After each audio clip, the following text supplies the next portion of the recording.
Can you do it that one? Yep, that's off. You got it? Okay, cool. Calling the meeting to order. Take the attendance first, noting that Michael Coleman has already let us know that he's from the UK and won't be available. I don't know, it's about 1 o'clock there in the morning. Like 6 out, 5. Zoom in, but, okay. Nora Bucko, Present. Montesini, Present. John Sasso, Present. John O'Neill, present, and John Parsons. And Mark just got here. And Mark Mark Cox is present. just under the wire, okay. Where's the wire? I didn't see it. Didn't see it, it's right here. Okay, I'll entertain a motion to accept the August minutes, the meeting. Yeah, minutes of the August meeting. So moved. Second, I hear a second from John. Any additions, corrections, deletions? Seeing none, No. and we'll take a vote on accepting the minutes. All right, John Parsons. Yes. John Bucko. Yes. CD. Yes. John Sasso. Yes. Mark Doxer. Yes. John. Yes. All right. The updates on consolidated questions from each working group. I know Mark had already done some of that on his own, but the rest of us, I had that opportunity. I believe what we had said last time is we wanted people to say what their priorities were. So, you look like you're all prepared there? Well, no, I read through this and I guess I had a couple quick, can I ask some structural questions Oh, first? Definitely. So we did talk about submitting information from each working group. And then as I was reading through this, I read through Mark's section and then I was like, okay, so how should we structure this? Should we make it a consolidated questionnaire or should we break it up into sections? So that was just the first question. I don't necessarily have a huge preference one way or another. I'm just curious what other people think of that question. If we should, what was the choice? So if I pick this up and I go to fill this out, I can look at it in two ways. I can say, okay, maybe I take the finance questions and I hand them to my accountant. I take the transportation working questions, I hand them to somebody else. The programming questions. So having them segregated, maybe that facilitates the solicitation of information. The alternative is though, well, then they're like, well, now we're getting 3 questionnaires instead of just giving them one, and try to keep that one. Maybe we tailor it down a little, but just one questionnaire with all the questions listed and not necessarily segregating them out. I know that it seems like a minor point, but I just think it's worth at least asking the question, how do we want to structure this in terms of the way we present this to maybe Jenna has a thought as a senior center person that would get this questionnaire, how would you like to get it if you had to review this? What would your preference be? Yeah, I think it's a good point, the way you illustrated it, and from Chris's perspective too. So if they have a designated transportation person like we do, we have Joe Beninati who coordinates all of our transportation. So maybe it would be easier if you're Chris and someone had the same questionnaire and was coming to him and he said, oh, okay, I'm gonna give this to my transportation coordinator to work on first, and then I'll answer any follow-up questions that pertain to it, instead of having the person in charge be responding to 30 plus questions or whatever it may be. So it's a good point. I don't think that there's a wrong or a right way to do it. Everybody's experience when we actually did it, because before was the other model. So you have to be, Everything together. Yeah. Right. so you have to be careful with that, because a lot of times, like, transportation coordinator, he schedules the rides, but he doesn't necessarily, might not be able to go in and get the statistics. So usually there's maybe 1 or 2 Dollar persons. wise, yeah. So I would think it's easier, like, if I got this, I'd be the one to be able to go in the system and take a look at, okay, the transportation programming and the numbers and everything. and to be able to interpret all those to get you what answers you want. So you have to be careful when you want to distribute. I don't know if I would distribute to like just to different staff. Right, but I would, No, yeah, I would go to someone like you, but then they could disperse right, it but I to- think there might be a value anyway for what John's saying, because I agree with you. Yeah, You know, yeah. Chris, is that to have it that way, the cohesive. You know, if you're already looking, or maybe you have statistics in front of you, and it's, because some, at least when I went, people were doing it, or I was filling it out. Right, you were filling out, right, Right. exactly. They were answering the questions. Right. And certainly it was easier if I'm on one topic to be able to get all those questions out, so rather than them having to jump all over the place. The other thing is though, if we send this in advance to people, and that I'd like to see what you think about, as opposed to just, you know, filling it out when we're there. I guess there are pros and cons to that too, we can take a look at that.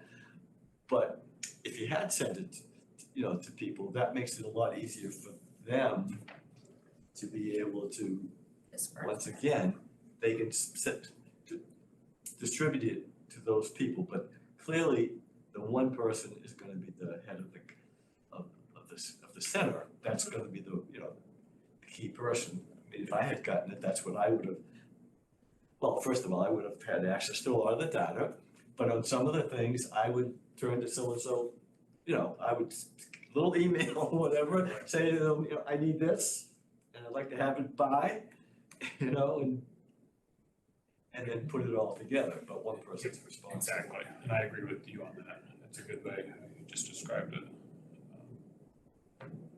So, so I'm fine with that. Yeah. Again, I just conceptually wanted to see what people think. I certainly could make a strong argument for that case, so I'm okay if we do that. Second thing, again, structural. Yeah. I think if it's, you know, this may seem a bit, not necessarily critical, but if we could keep it on one page, I think it would be helpful. And my objective for that would be some of the questions, and I didn't spend any time on yet, but some of these questions that are asking for numerical answers might be good to put in like a little like a little check table format to make them a little easier to answer, so they can see exactly what we're asking for. But do you think you can get the budget information? So again, it may be that we ask the question, we put it in that, and then something like that, they might have to do a printout and attach it. I mean, who knows? I Okay. mean, I want us to get as many responses as possible. And I think if we send them a 2 or a 3 page survey, that's very different than, hey, here's a 1-page survey. Now, there may still be 30 questions on it, but it. 10-point font. Right, 10-point font, 8-point font, I was thinking actually. And give them the magnifying glass with it, right? Those are the couple, like, so that's another structural I mean, I question. used to get surveys all the time, Yeah. okay, when I was working. And some would be like 15, 20 pages. Yeah, no, I agree. I would be thrilled to get a 2-page. The longer they are, Yeah. the more I don't have the less I wanna do it. Yeah, the original one, how long was the original Yeah. one? The original one was actually a couple pages. Yeah. But to John's point, again, we were actually filling it out. We didn't actually, I don't believe we sent it to anybody in advance. No. So we kind of just, and we used it as the engagement. I actually like the idea, given some of the questions that I've read in here, that we should actually send it out in advance. And that's why I still like it to be a 1-pager. That's not saying that we can't go and fill things out with them on time and have that engagement, but I think giving them like the 1-pager heads up on these are the things we're gonna be asking you about, and if you can get some of this data in advance, that would be great. Yeah, I did that one on my visits. I sent it in Because advance. some of the budget questions, you could really, wouldn't take any more than 1 or 2 questions. Right. And then their responses, yep, they very likely may attach them. Right. Or at least they'd be prepared. Or they'll make a photocopy of something from their town budget and say, Right. here's what it is, or something. My experience, the budget was the one thing they weren't necessarily on top of, because the person at this head of the senior center may not actually be the one responsible for it. It's true. You know? Yeah, And you mean one page front and back? No, I mean Oh, one page. He means Oh. one page. I mean one page. Yeah. It was more of a summary of the questions than the actual question. Well, I've how about done, this? I don't want us to like take so much time to I get whittle the it point. down. Let's see what we can Right. come up with. Right. And if it's 1.5 yeah, and I'm, it looks good. right, no, I'm Okay. okay, I just, Yeah, I wanna get these out on the the table. bigger point Because is they're- that the shorter the better. Right. I think we all agree, Yep. the greater the likelihood. Have we thought about doing this like online? So actually, let's Survey Monkey or? talk about this. This was not intended to be a survey with no contact. That was not where we started from. Right. So if we're thinking about that, that's a different direction. I think that some of these questions, we may want to probe further. We want to make sure that we're Sure. being interpreted properly. I don't think that this was put together as, just kind of, fill in the blanks. We don't need to talk to you. Just send us, your answers to these. I Right. think there's a lot more depth of information that we're looking for, some of which we probably can anticipate, some of which we don't know yet, some of which could be some interesting discussions that take place. And I think if we say to them, just fill in the blanks, you're going to get a lot less. Well, it's the open-ended questions, like what are the things that you would have done differently? That'd be very hard to put it on. Yeah, no, I'm not You're suggesting structured. that every one of these questions are gonna be check boxes and fill in the blanks, absolutely not. In fact, I'm relatively confident after having read this that there are enough of those what I would call open-ended discussion questions that we absolutely wanna be in front of people having that conversation and seeing where it And so takes us. Survey Monkey, I don't think that's what we're. I mean, if we really felt that we wanted volume, meaning way more centers input, then that might be a thing, but I would say, this is just my perspective, we want quality on this one, we want depth, we want a little bit more, we do wanna get a survey of, a number of centers, but for those that we go to, I think we wanna do more than scratch the surface. Yeah, and Chris and Jenna, I think this, as we talked about, you folks, I think, want to participate and be doing a bunch of the survey work too. I would imagine this is kind of part of either building or maintaining or growing relationships that you have with a number of these centers. So it really is important that it's more of a sit down and an opportunity to share some stuff. That's how I've been thinking about it. Is that what you folks have been thinking as well? Yeah, Chris, they still have that training conference in October. or- MCOA annual conference coming up here in October. I'm going. Yeah, So most of them are gonna be there, actually. This is Yeah. the time when they're Yeah. all. But I'm not sure that no, that's but a the good best time part to do about- The best part of those conferences, though, is Yeah. being able to get people one-on-one. right, and you can That's tell them when you it's really coming. network. So how many of these questions did we do in the last survey? Because I'm looking at the last survey, there's a lot of them in there. There was a lot. but I have to say, I just read through these. I mean, these are actually, I like these questions. I'm reading through them, and if I got this, I could fill this out fairly easy without having to spend a whole lot of time searching. So kudos to these questions, I have to say. Because I'm looking through and I'm like, there's some things I would tweak, but I just want to let you know, these are good questions that will not take a lot of time to answer or find the answer. So keep that in mind. The one, it's global, but larger question too, I had, and it just occurred to me a couple of days ago, and I'm saying, well, what's unique for Reading, there may be some other places, but Reading in particular has the human services / elder services. And staffing wise too. So if we get budget figures from people. It's tough to do apples to apples comparisons Right. sometimes, So and we we know have that. two options, Yeah. either we prorate on the elder service budget, actually, what proportion of the time and do that, or we ask people, what's the human service budget as well as. Well, that also brings up a good point, because you have to be careful with some of these, because most towns, we all kind of report slightly differently. And I brought this up after I watched your last meeting, I was at home watching your last meeting. And you have to be careful because North Reading reports their transportation a little bit differently than we do. And I just learned that about a month or two ago, and they count a ride to the store as one and a ride back home as a store as one, so that's two. We count a ride to the store and back as one, And that seems more So- logical. which to me makes more like, so My experience, more people do it just the way Chris is saying it, though, for North Reading. Oh, That's really? just Each one way? way. I actually would say that in my mind, because you can have one-way trips. Yes. And you, I would say counting a single trip as because it also could be separated in One-way significant trip to amount of Market time. Basket. I know, I have a good point. Well, Ron brings up a good point, like, Yeah, how do you get if there? you're on the bus, you have to get home. Right. No, but sometimes you have other arrangements about getting home. Yeah. You How wanna often stay, does that you know. happen though? Yeah. It So, may not happen. I don't- let's say- To ask, yeah, to it's, make sure. so When keep, the state's- Define it when the to state's, demonstrate. when the state's doing it. Yeah. You know, Medicaid's doing it, or the ride's doing it, it's one way as a trip. true. Okay. Mark, my numbers are going up next month. Roughly doubling, I guess, huh? Don't be surprised. But that's a good But you have to thing, we be, have to know which, what are they. when you what's the ask these definition of a trip. questions, be very careful because that's a good example. Yeah. And we can fix that. I can just, all right, every van ride that Joe gives, I'm just gonna double now. Well, the question would be, how many round trips do you do? Yeah, You can- exactly. So, Right now, they're all right. How many trips do you do and what do you count as a trip? Yeah. Right, you know, Define it. yeah. Yeah, So tell me think that's not about how they these. do it.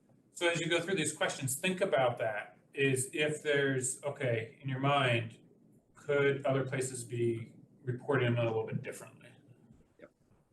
I think one of the things that would be great is if we kind of go through the questions, make sure that any question we're proposing to ask is, I'm going to call it actionable, meaning that, you know, armed with the answer to that, that kind of moves the ball ahead somewhere in some way, shape, or form. It's not just kind of interesting, but it's like, okay, this helps us talk about X. This helps us think about Y.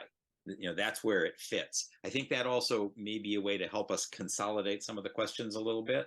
And the notion of staying, you know, a page plus or minus, I think is great. I think, Chris, your comment that it wouldn't be that hard to fill out, I think is awesome. And then I think we want to make sure that we're getting what we need in the answers, right? So we know what we're trying to get. We know kind of what we want to be able to take forward and share with the consultant, with the community, et cetera. Just to make sure that we're getting kind of, that's what we're getting at minimum, that we can kind of take these answers and create the document or whatever it's going to be that comes from that. So if that screen is helpful, that's great.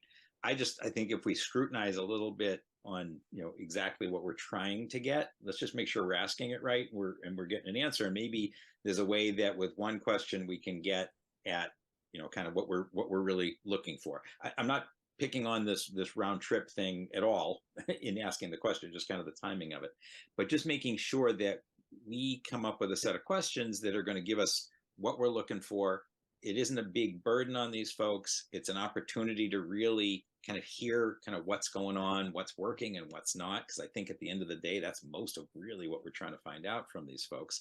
And if there's data that is they don't have, you know, great, maybe they can get it. If it's sensitive, I don't know if everybody is comfortable throwing their budget around, whether they know it or not, if they would do it or how it's collected.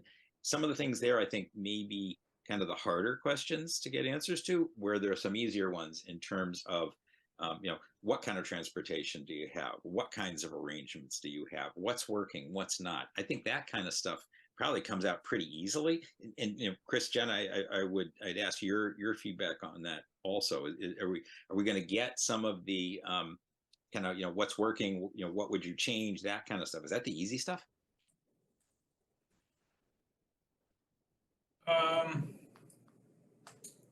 I was looking more at transportation.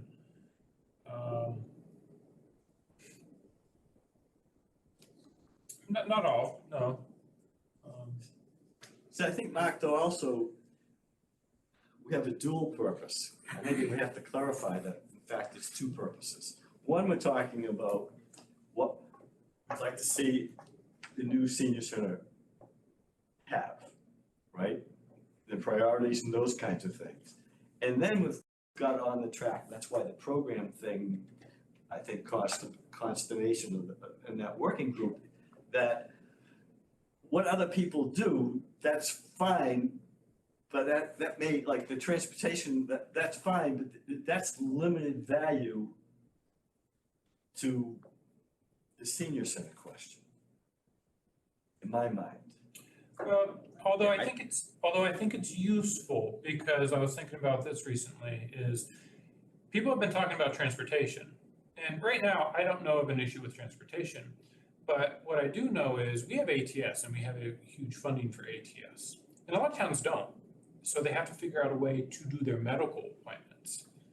But what happens one of these days, let's say if ATS goes away, and then we have to, that's where we start to run into a problem a little bit. Like Somerville, they've had to put into their budget, they got a grant right around the pandemic for taxis to take people to medical appointments and to the grocery store. And then that was successful, so then they put it into Somerville's budget so they could continue that. So you gotta be careful, because some of this can be very valuable stuff, maybe not for the new center, but I've been looking at some of these things, I'm like, I'm curious to know, and be nice to know, okay, they don't have ATS, so how are they funding that, or what are they doing in a way? I'm sorry, what's the ATS? Alternative transportation, it allows, pretty much our, Organized taxi system.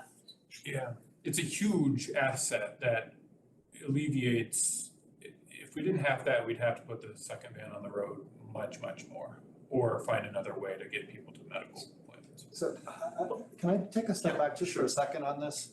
'Cause we brought up the question of, where's the purposes of all this? Any of this information that we collect up, I think we're gonna find a home, I hate to say it this way, we're gonna find a home for it in the sense that even though it's a particular piece of information may not impact a specific aspect of a senior center or the senior center, it may impact the way we look at elder services, we look at the community, we look at convincing town meeting to spend money, to figure out what our budgets need to be. So I try to view this, and you guys can always complain about it, but I always try to view this a bit more holistically. Not just about the center, but about everything else that has to be put in place around it. And I do think that there's value in making sure we really have a good handle on all of the ancillary things that could actually impact us in some way, shape, or form. So I'll leave that 2 cents on the table. I do want to just go back to a point that, I don't think I made this clear, and actually the conversation has helped me think more about it. If we were going to send out a survey in advance to a center and say, hey, we want to come visit you, we want to discuss some questions, we want to get some data from you, we're going to send you a 1-pager that's going to give you the basics of what we're going to ask you. And then when we get there, we're going to have our data sheet that's 2 or 3 pages long with places for us to write in the information for us, so that we're not asking them necessarily to fill all the information in up front. We're not giving them that survey in that way, but we want to give them to your point, we want to give them a heads up of what it is we're going to come talk to you about. And that way they, So they can come prepared too. Right, and then at that Don't point. get fixated on the I one page. know, I'm just saying that whatever it is, whatever it is, we get, I mean, only way. and I can tell you. He's saying like 1 page just in advance, so it doesn't overwhelm them, No. just like, No, hey, no, I here's. understand John's point, and I can tell you, I can make this a 1-pager, it's not an issue, it's very easy to do that. But I think the more important point is having the data sheet, the collection that to Mark's point of collecting up all the information and making sure we capture the conversations and the pieces that people tell us. Yeah, All right, I'm done with that, I think we do need to dive into the questions, but I didn't want to not have this conversation about structure and organization and how we do this, because it does actually, I think, have some impact. Right, I want to clarify what I meant by 2 goals, because on one hand, we want to know what it's going to cost. So that we can advocate, Yes, for the budget increase even long before we have the center. Right. We want to be able to be building up, Right. resources for the center. The other thing is, though, even on the transportation, the way I see it is that it's an issue of vis-a-vis where this is located and what size it is and everything else. How do people get there? Parking, especially I'd be interested in innovative ways of getting people to a site so that we don't say we have to have 50 or 75 or 100 parking spaces, but, It's been brought up time and time again. yes, So we have to address it. yes. And that's, Right, and how many And I- people would take that and how many people want to drive? And we can't really go, the hard part of this is that we can't, on our own experience here in Reading, because the people who come, they're there. And Right, they get there one way or the other, but how many people, is that a barrier to them going? We don't know. And that's hard to find out, but it's important. Yes. Yeah, what you're saying is very important. I agree. We did. yeah, many of them. We don't know. We don't know. And if they don't reach out to us, or we don't find a way to connect with them, we don't know. Which is very good. And the worst thing that can happen is if somebody finally says that they want to, and this is something that you guys face, but how do you track it? They've thought about going to the senior center, with this, that, and everything, and then they do, and it's full up. Stressed a lot of it, We can't take it. except for the fun. The odds of them coming back for a long time is, Well, if they don't have a good experience, yes. if their first experience isn't very good, the likelihood of them coming back is very, pretty low. Which is across the board in most, places. We have to work at it because there are clicks in every group. And although luckily we don't turn her away, I think they do have a great experience, which is good. And we try to reduce how often they get turned away. I think that the programming questions are pretty good too, because it does address like, how do you get younger seniors there and things like that. I think the only other question I would add to that one, if we're gonna dive into Why the don't we go right questions into the too. questions? Yeah. I think that's what we should I do, think and that's that what we- will, Can I, is it okay if I ask, Ron, do you have any over what we've just been chatting about, Ron? Any thoughts? what does your wife tell you? A lot. Give her the space. But we're just, sorry, I didn't mean to, I just want to ask No, what we've been I just saying. wanna make sure, if we're going back to the same places we went before, we did ask a lot of these same questions. We have that data. Are we gonna go back and ask them the same information again? Or are we gonna ask new questions, so we just have just the new questions that we need? I'm not going to the same place again. Well, John, you're an exception to everything. Now, is there a lot of questions that There's we've asked 16 before? centers we went to before. There's a lot of the Well, questions. as we were stating, two things came to mind. One is that I wish I had that other question here right in front of me, as well as the one the UMass did. Right. For, information that we got from people, because some of those questions were good questions generically that, that we'd like to get from other communities as far as what their experience Do you think you could quickly cross-reference and maybe, Can you handle multiple programs at the same time? Number of months you run the same specific program, captured this capacity space, centralized versus decentralized program, intergenerational programs. If you had a larger room, all that, how many multiple programs can you run at the same time? So a lot of those questions are in there. And they have a lot of open-ended questions too. I mean, I would definitely eliminate any questions that have already been answered. I think it is worth doing a little bit of a sanity check with what we have before. However, I will caution us, as someone that actually took the surveys and put them into the spreadsheet, not every question got answered. That's right, that's true. So I would be careful just to say, oh, we asked that question, Yeah. well, that's great, we didn't always get an answer. So I do think it's worth maybe doing a sanity check, but at the same time, we may still want to ask the question. in some places that we haven't been before, Sure. right? Yeah. That was, were we Yeah. gonna get a list of comparable communities? Oh, yes, yep. We did. At the time. So we might go to new place. I have Have you ever- that in my email, I mean, so. have you guys ever just thought about, there's 350 COAs in the entire state, one in every town. Have you just thought about going to the MCOA, asking for an address to all the COAs and then just write out to all 350? 350? We can't handle. Yeah, I don't think that's how we want to do this, actually. I think that, and in particular, because some of the answers we're looking for, I think, are are really to kind of understand some stuff as opposed to just kind of saying, 10, 75, I tried this and it worked. There's a lot more depth that we're looking for, and you can't do that in that kind of volume, and we couldn't handle it in any event.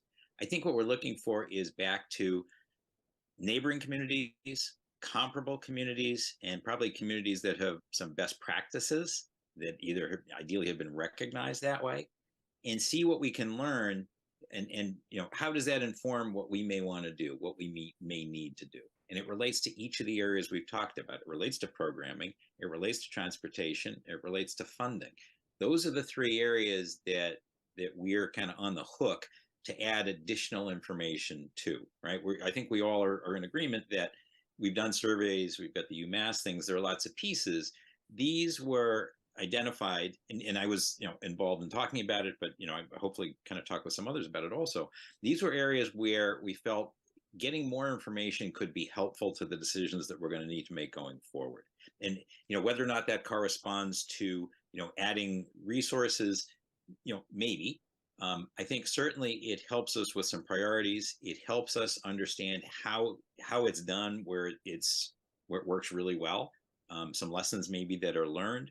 I think that the consultant we bring in, who's got a lot of experience with some of these things, should be able to kind of help us bring that what we've learned together with what they see and what they do, and that helps with what we would want to build, the kind of activity, and I want to say activities, but the kinds of, let's say, transportation networks that we could consider, anywhere from putting the second van on the road to a relationship with Lyft and Uber at discounted rates, to the Burlington style buses that go around town at different times, either for special events or even on a regular schedule.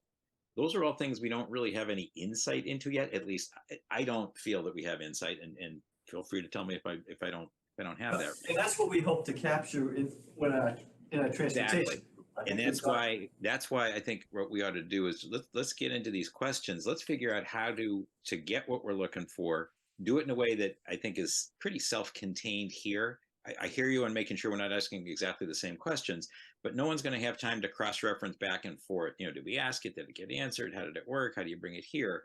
This really, I think, has to be kind of a self-standing activity at the end that we're able to take and add some value with it and share it with the community.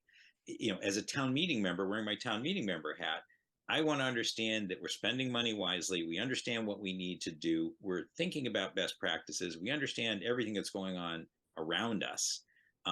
And that, this is kind of literally a big step forward, getting to where we ought to be in terms of providing service to the 60 plus community. That's what, as a town meeting member, I want to be able to vote for. And if I have big outstanding questions, did you check into this? Because this, I've heard about this in Andover.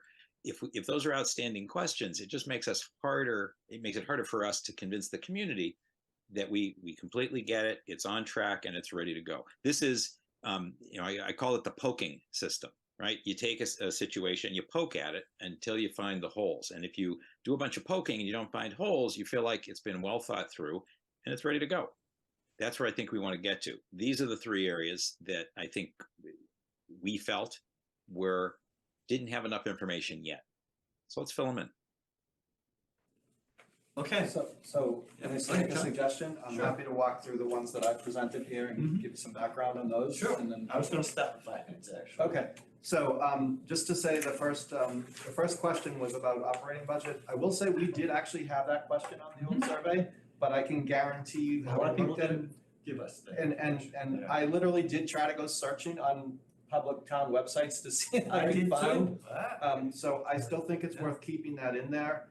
I do think, to Chris's point, we should try to understand what the numbers that they give us, what it represents. And if possible, to try to get it broken down a bit more. Right. So that's why I included that kind of that rationale. So that's the first question. I still think it's a valid one to put on there and try to solicit as best as we can. We are always asked, hey, how much are we spending compared to other communities Right. on a That's comparative basis? be one of the first questions. So the next question, outside sources of funding, we did not ask that question on the first survey. So I absolutely believe that that's actually one of the things that we want to know, because it is something that we also will get asked, hey, what other things have you guys looked at to see where you can use to help fund both operationally and capital-wise? So I do think that's an important one for us to ask. The third one, if you recently built or renovated a center, what unplanned financial costs? I will say we did actually ask a similar question. The biggest response that we got back that I could pull out here is FF&E was a big unplanned or uncovered cost in the building and the capital side of the world of it anyhow. What's that? There's more places, like they said, we definitely needed more storage, would have been one. Well, that's different. So the question that was, what unplanned financial costs did you experience? Not necessarily. Okay, I see what you're saying. All right. What would you have liked? So we also asked the question, what would you have liked if you could do it again? Yes, a lot of people said, geez, I would have made 10 more closets. And Yes, maybe what you had to cut out. right. Yeah. Nora, FF&E, furniture, fixture, and equipment, right? FF&E, is that right? I think so. I would say that question is a potential to delete, where we did kind of ask and get some answer, but I still would keep it in there. Not everybody answered it. But again, it was only for those where we actually asked people that had recently done a center or a renovation, so. Sorry, can I interrupt one more time and then I'm gonna sit back and not say anything? All right, I'll Don't say try. that. I'll try, Don't say I'll that. try. We want input. Has anyone asked the question, total people served? Because You gotta get to 1,000 different answers. Because you could go to a large city like Somerville and, their duplicated number may be smaller than ours and their budget's bigger. That's because, It could be a little trick. what you're getting at is, You know- I question the Reading, the centers have duplicated counts. Yeah. They just seem to make no sense to me. It only makes sense if you count everybody who gets a mailing, who's on the mailing list, every call that you get. You can't know whether those are unduplicated or not, because I don't know the system available to be able to determine that. And so this, when I hear that, 20-25% of all elders are participating over the course of a few months, I'm saying, geez, none of my I must live in an unusual neighborhood. But I'm just throwing it out there because, So it could be one of the things. could be we a did- factor. One of the things that we did in the last survey was attempt to assess population. Now, I realize that's not what you were asking specifically, but there was a question from the finance committee about cost per capita senior, effectively, if you remember that. I was asked that. So we actually went through the process of saying, okay, well, what's the total population in this community? What's based on US Census, the number of people above 60? And we kind of worked our way back into that. And the piece that we had struggled with was the budget side to kind of make those comparisons. But that doesn't answer the specific question you asked, which is maybe worthwhile on the programming side. Right. Also, that's why it would be, if we could that's why I had asked to see if you could come up with, from NCOA comparable communities. Because that would be a good start, because if we say Newton, Yeah. they're just, that's Yeah, not we have a comparable. we have a list of comps from the paying class study, so. Okay, so anyhow, we can decide whether we want to keep the unplanned cost question in there. I think we should. Yeah, For I think those so. things, It's one of those things, those people who I'm haven't fine had with a it, yeah. senior center, a I'm new okay center or with it. whatever, they leave it blank. Right. So the next set of questions are about specific costs associated with kind of other programmatic and things that go on. It might be that you might pull them out and say, put the cost for classes in the programs, put cost for transportation and transportation. But I still think it's worth asking that question. We did actually ask some of those questions last time. I do have some data. Again, this is one of those areas where we didn't get an answer. I can't say we got an answer for every one of the surveys that we asked, but we do have some info. I think I think it's still interesting to ask because it may have changed, given where we are today versus where we were 2 years ago or a year and a half ago. I don't know, but Did all of them get ARPA funding, all these? Yeah, That's what I was gonna try to No. talk It's all over. No, It's all over the Ken, place. Yeah, In various it amounts. really was town specific in terms of Yeah, what they. exactly. So Nora, if you're asking, did every city and town allocate some of their ARPA money to senior activities, senior centers? I Right. doubt it. I highly doubt it. Okay. If Chris had to fill this out, he'd have, and the fact he's only been here a couple of years, he'd have a lot of trouble coming up with the figures on these because the classes and the trips and everything has been funded by ARPA by so much. And I guess Mark has pointed out, like, not many other towns did that.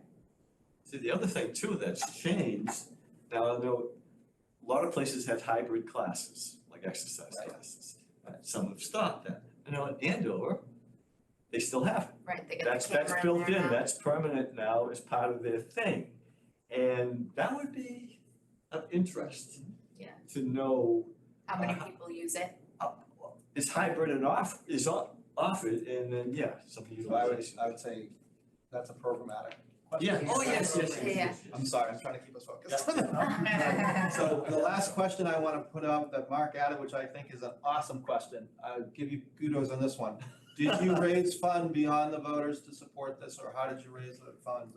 I think that, I mean, that's, we talk about fundraising, but I think that specific question is really a Where's good that one. one on the It's last under Mark's section, so Second page. I was going back through Mark's section and trying to check off all the financial ones that related, and that was the one that I thought, What number? it's the very last one on Mark's Oh, did you section. raise It's funds? after number 8. Yes. Yeah, it's, yeah, number 9, you know. I think that's a good question to add, you know, just very specifically, you know, as it relates to, I mean, I know some people did come back, for example, and say they did fundraising for FF&E. I remember that as one of the feedback from one of the centers, so, so I do think, we should ask that.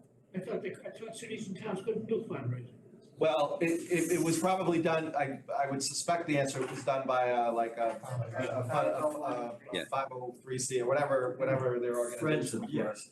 Could I offer, Cambridge asked for donations from local businesses as far as furnishings. Yeah. So they got, and then their friends group actually raised money to purchase equipment. Yeah, I mean, Mark would know this. I don't know if the towns and the cities can actually accept direct donations for things like that, or if they have to go through charities or other I don't know. so we can actually take donations. We do it regularly, right? For scoreboards and other I activities. was gonna say, the That schools, will be approved yeah. by select board and or town meeting, depending on what's going on. But certainly we can do that kind of stuff. But you know, Donations and some are there is a available. 501c3 that now exists, I believe, or it's close to being existing if it hasn't already. It's So still got a that's- ways to go.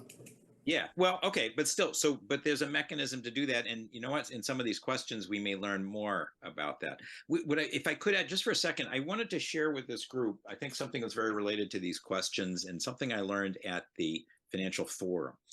At the Financial Forum, the Killam School project presented, and the project manager presented, and what I think what I understood from that, or what I started to really kind of get a better handle on, is that, so first of all, you know, it takes a village kind of thing. You need a cheerleader, and I think the project manager in the case of the Killam project is kind of that. And they know, you know, they talk about bringing in community groups. They talk about the different activities that will take place to raise awareness, to you know, to kind of go through each of the phases. We don't really yet have that for the senior center, and it's something I think we need to think about. And the reason I'm bringing it up here is because I think it leads to not just the fundraising side, but the other thing that we're going to need in addition to funds are votes. And I don't want to put the two together. It has nothing to do with money and votes, but it has to do with organizing to get folks, you know, really, really strongly engaged. And it may be that one of the questions that we're not putting in here, and I guess it's not really in the finance area, so I apologize, but it's, you know, it's asking questions about community engagement in the process. Where, when, who, how. That would be a great add. That has started, Mark. There is starting to be a push for that. We actually had Nora was there this Yeah. afternoon at the COA EHS coffee hour. And we actually had a really good discussion, and I told them, and they're actually well aware of this, of forming and pushing into the community. And I told them, because started focusing on outreach, and they were talking about it.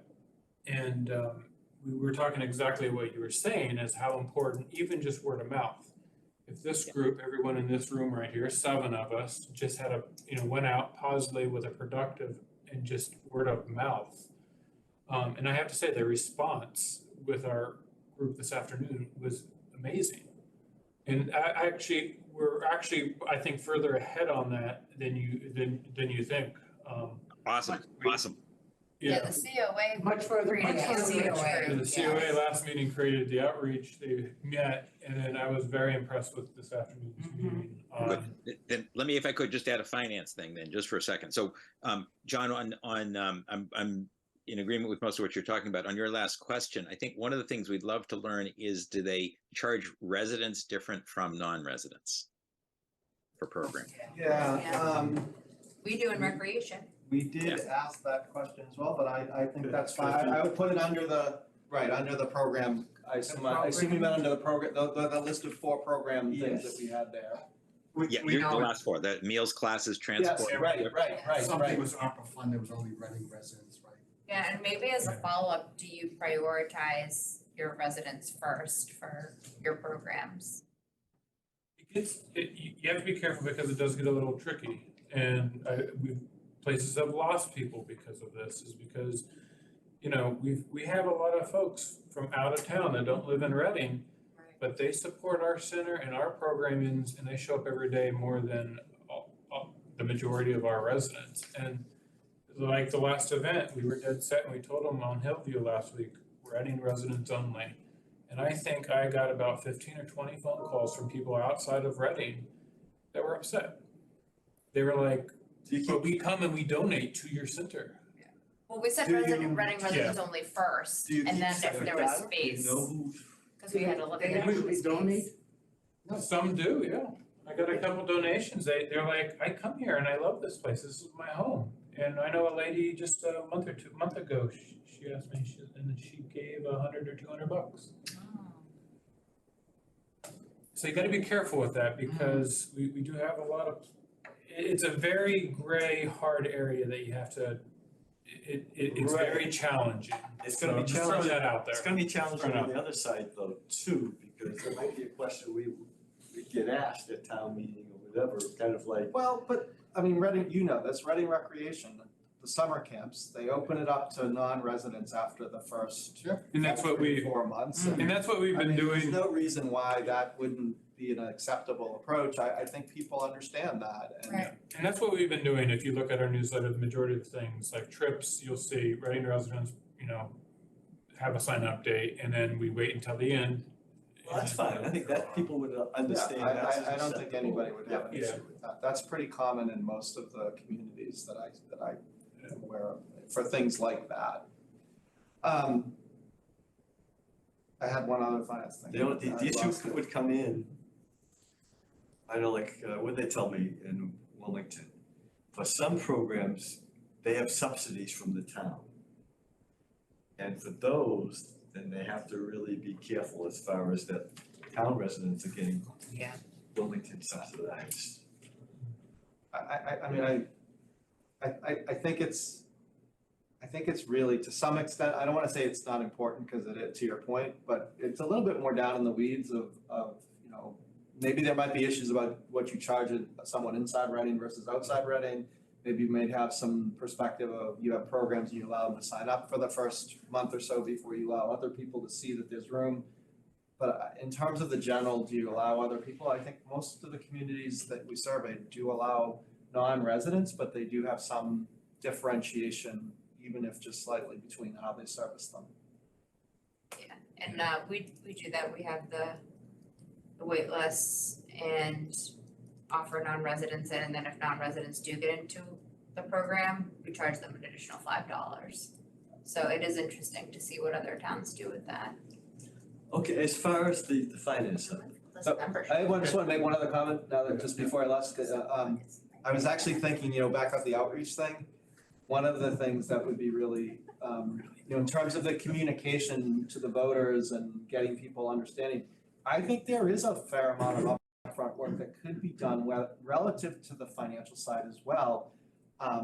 You go to some of these senior centers and you walk to a conference room and it's like, furniture donated by or whatever, right? You put together a list of 8 or 10 businesses that have committed to, purchase the fridge or purchase whatever and get the room named after them or something like that. You have some, this is being supported by the community, it's every little piece like that, I think really, adds to this. So that's not a finance question per se, but I just didn't want to lose that thought given the conversation. So. And where is the Friends of group at? Nora, you're on it, right? Yes, the 501(c)(3) is in motion, They're just, the attorney. they're just wrapping that part up to make it a 501(c)(3). What I'm really happy about is, even though it does, it's been a shorter period of time. They only started this back in April and May. So it hasn't been from one speech from Wellness Wednesday that I let Nancy speak at. They've been able to form a group, and they've been attending events. And what I really like is they've been taking names and numbers. So once they get everything through, it's nice because they already have a contact list. Right. So we're further ahead than, One of the things that was holding it up, the attorney who's doing the pro bono for us wasn't sure whether we should be a 501(c) or a 4. And it took a while to get the CPA who's doing the work for us pro bono to chime in on that. Now that he has, we are making a little bit more process on that and being a 3C rather than well, they a also 4. They also got held up as no one wanted to use their address. So I just Their got Ron's. He doesn't know it yet. okay, Section for finance. So you didn't realize we put your address on it? okay, let's try to. So you've got This the group is finance like herding ones. cats, okay, including myself. So on the finance, I think John is gonna, We're done. Any comments? it's more, and without trying to then cut it down, I would just say, is there anything substantive missing? Anything that people think is really missing that they would like to see? So take a moment, look at that, not that we're looking that you have to come up with something, but is there something that just kind of jumps out at you? So I just do want to make one comment. So I deliberately, and I think we deliberately did this because we did actually look at this. We didn't ask any cost related things to, like if they had just built a center, how much did they spend, or that we've kind of collected some of that data already. So I didn't really feel we needed to go back down that path. So that's something that and obviously going through feasibility, we're going to get different numbers today than we may have gotten 10 years ago or 5 years ago or a year ago. So we didn't add any of those types of questions in here. Okay. Does anybody think, For programming, I would be interested, I know I've talked to Andover and Lexington about it, but how they do their online registration and collect money. So Andover has like a square that they use at their cafeteria and people just stick in their credit card and then they have online registration and then right, but Lexington uses but is that MyRec. something for this, so there again, Well, because online registration and programming caters to a younger demographic of seniors. all right, So I'm just curious to know how many seniors across the age range use it and how much it is utilized and if it's something we should consider. okay. Even as a money collection tool too, because we can't be taking cash anymore on hand. Because Not a good practice. Yeah, not a best practice and we were Or told this by our don't fund. like, Right, so as far as the money collection goes, having an online registration system that we can funnel the money through, like we do in recreation and But that other could, towns do. I just wanna know what they do that could just be for an money added, collection. that could just be an easy added question of, do you use my senior center? Do you use my rec? Do you use Square? I mean, do you use Yeah. a money collection system? Yeah. That would just be the question. Or just, how do you collect money? Yeah. Yep. It And I could like be, the registration too, because right now you have to call for Right. everything. You Yes. don't. You don't? You don't. You can go into my active center and you can register for a class. Well, we're not At set the up like senior that yet. center? We're not set, we're not It set up is- like that yet, but we have that capability to be set up we, like that. we have, Why it not? gets, yeah, it gets really tricky. And my job is, you know, and this is where I have a hard time. I have to look out for everyone. And we're still at the point where a lot of our seniors, Don't have that facility, don't have that fluency. So they goes out, so, you know, they would, you know, yeah. You wanna attract, you wanna attract Yeah. young folks, they're not gonna be calling. Right, so And- where's and the it's a challenge, balance and it's how a popular challenge is that it? we're going to be facing soon. Hmm. Right now, we have a lot of 70 and 80 and 90-year-olds Yeah, I that do not know how to turn on a computer. And if I, trust me, I would switch to a computer-based system tomorrow if we could. But if I did that, there would be a whole bunch of people that, But they have no license how to do that. Right, and the They're- thing they're is Same too- old, same old people, I mean. Yeah, and the thing is Can I suggest, folks, we're timing. we're hopping off topic here a bit.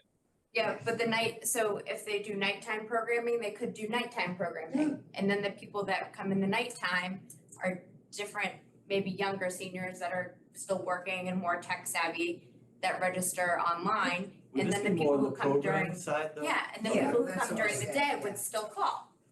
So, you know, it'd just be interesting fact finding piece Yes. for us. So why don't we move to the program side? Yeah, yeah. And have that, we'll include, because I agree, I much prefer going online when I'm registering for something. If they give you, you know, the phone call, I'll always choose to go online rather than make a phone call. Right.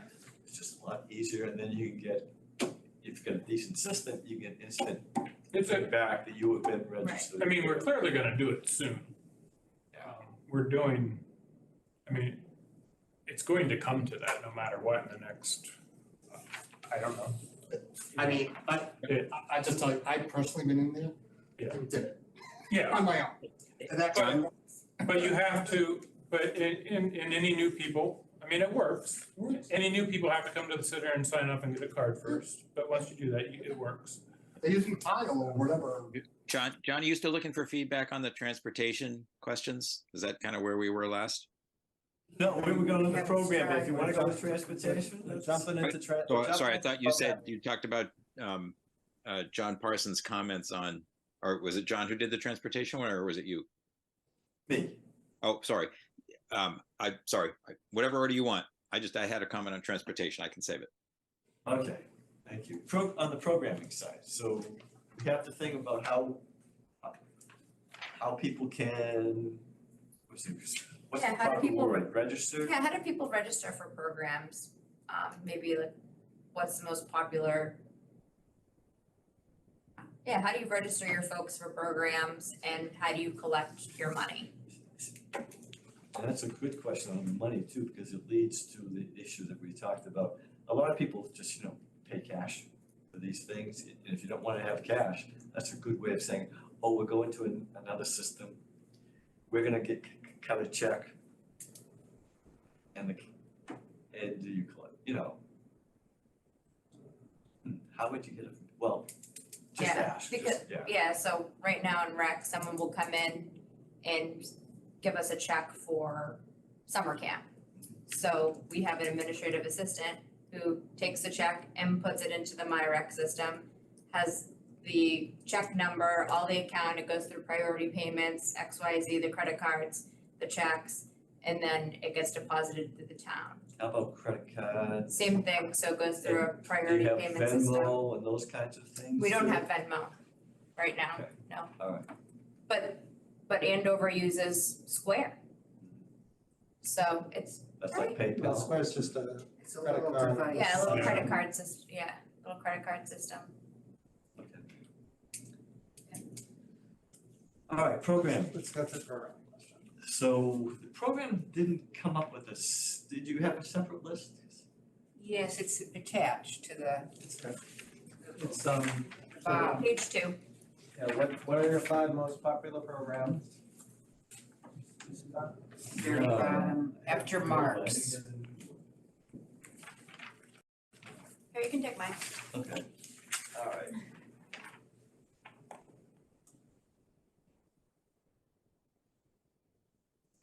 Good. Does everybody have the, I just have 2 comments on this. One is I realize they're written differently, but I'm wondering if they answer the same question, number 2 and number 6. 2 is, what are your most popular programs for younger seniors? And 6 is, how do you meet the needs of younger seniors? I realize it's a little different, but I'm just wondering if you're gonna get the same answer per se. So that's just a question. And then the only other comment is on question 9. So I hesitate with question 9 only because we did spend time in the last survey and a lot of work talking about Meeting open space, not meeting, No space. just open space in general. Social and having space. social space, right? So Yeah, Mike wanted to actually add that, and I felt like that was sort of we've an understood. kind of, yeah, I think that's my only comment. Whether we keep it or not is up to you guys. I just do think that that's asked and answered to a larger extent. That's what we focus. That was one of the We priorities. focus Yeah. mostly on Yeah. structural Okay, space, that's and so fine. I think that would be my only comment. Okay. Also, what do people think about the 2 and 6? I mean, I think number 2 does answer 6. But Six. if you feel there's something else that you might get by adding 6, if you do, I'd put like A and B or something like this. As opposed, you certainly wouldn't separate it. Okay, we did capture hours of operations. You ask about evening and weekend, so. Yeah. And we did ask about them and not every, I actually, that most people, we did get answers on. Yeah. The last time, so, Yeah. but I still think it's okay to ask that again. And that's And maybe there's a follow-up question. If you did have extra hours or evening hours, do you track more? Have you thought about that? And what are you offering at these? If they are Could be offering, different, if they are yeah, offering. could be different. I think the piece that's missing from this is what, let me just see. You know, what if any programs that you're not offering, that you have had people express interest in or have asked for, or potentially could be, and maybe they're limited because of, maybe it's a space thing, maybe it's a financing thing, whatever it may be, what would the other program be that you're missing? Yeah. It's a great question. What program don't you offer that you would like? Right, something like that, yeah. Have you heard of any new programs you would like to do? That's 7, that's actually Is that 7? 7. That's what's an innovative program that you've brought from the past 2 years that Well, yeah. yeah, So what program would you like to offer, if you could? Is there a program that you're not offering that you feel would be successful? So Mass Council on Aging is having its conference in a couple of weeks. Yes. In Danvers. It's gonna be all kinds of programming things there. Fresh ideas. 11th through the 13th.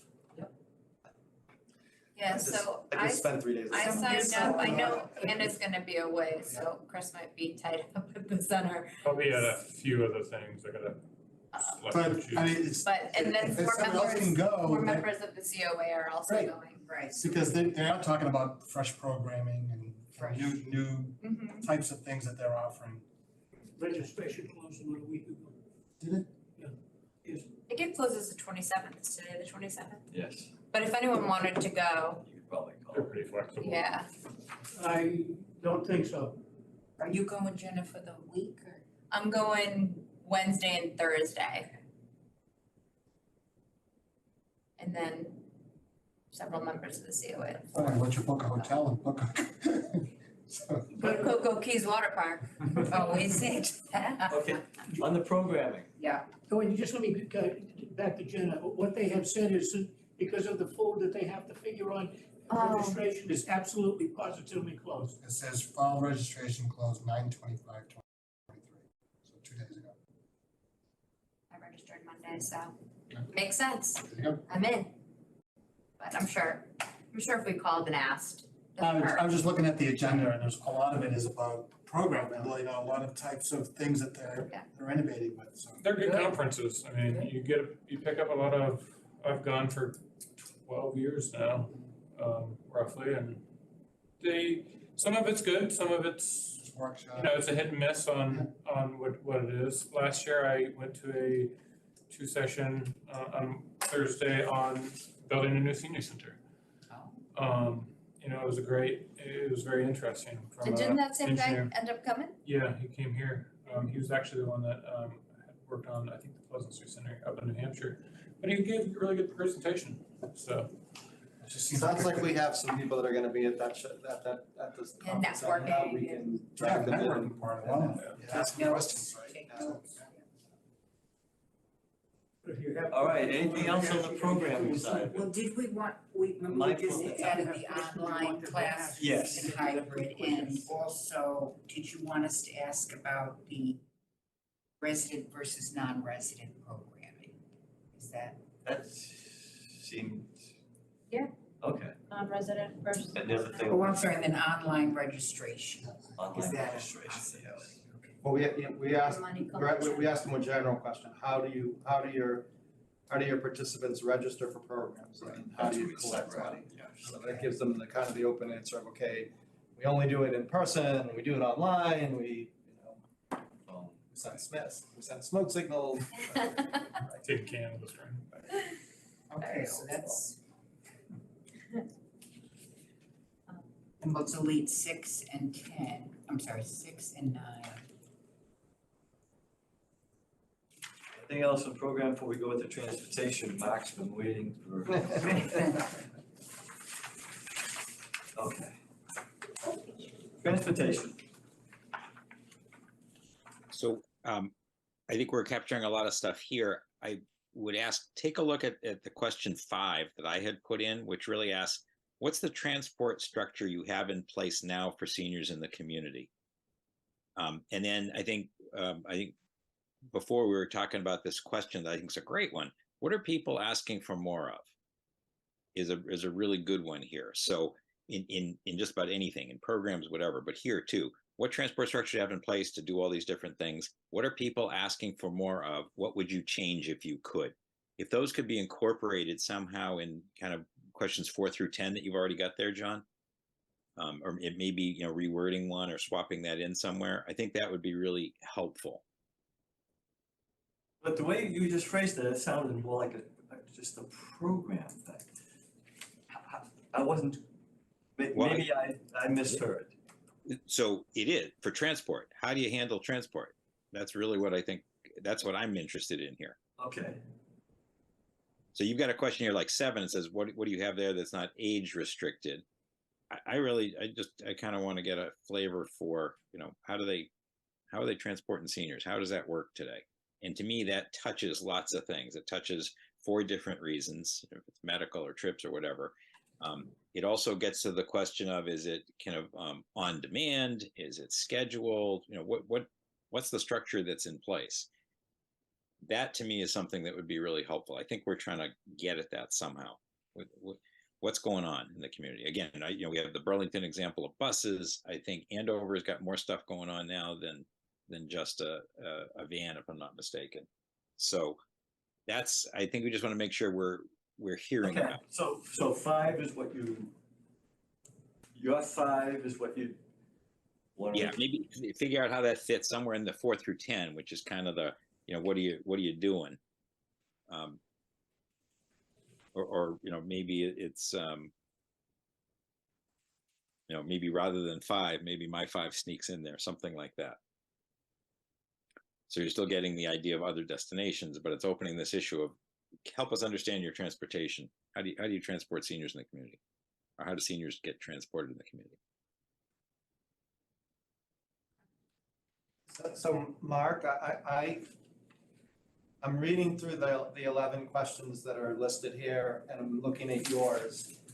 And the question about structure, to some extent, is covered by like 8, 9, and 11 to some extent, right? Do you own your own vehicles?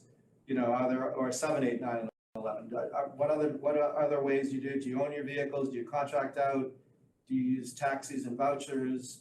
Do you have regional transportation? I mean, those are all structural questions in some respects. So, I mean, your question is the right question. I'm just wondering if it's already to some extent covered in this. I mean, the questions of what are more people asking for? What could you change? I think those are reasonable things to ask regardless. In any of these areas, by the way, but certainly you could ask that. I think the structural piece is actually covered by asking those more specific questions, but people could chime in on that. And it can even be some like satellite parking locations and transport between satellite parking locations, right? Yeah, I think a lot of it is covered. I think it may be almost kind of how we're asking it. I think we're asking them to tell us, how do you do it? And I think there's value in that, in addition to being more specific about do you do that, how do you do it? I see I absolutely, I get the point, and that's certainly fine. I just think when you ask that question and you have the other ones, you're gonna kind of get answers to all, but maybe that's the right way to pose. Well, maybe the way to reduce to get down to a page and a half, maybe that's the right. All right. I'm not gonna live that one down. No, I told you, 8 font. Yep. 6 font. I can do 3.5 fonts on my computer. I've done that before. I think the danger is though, if you ask just one, Yeah, we shouldn't have. gone basically 10. one question, you're not gonna get much of the. Yeah.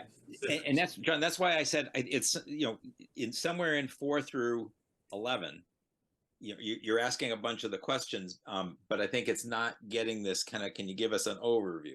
So it may be that what we can do is look through here and either trim or combine a little bit, but somehow I'd love to get that overview kind of comment, how. Well, why don't we have that as the first one? Yeah, I think you could start it with that. And where I have kind of a list of, 8 things, you kind of have them broken out more specifically anyway. So you don't need the detail of all the different pieces necessarily. Number 1 could be, we don't transport. Well, so you want to hear that? Yeah. Although, do we want to do a day, average day, or do we want to go by week?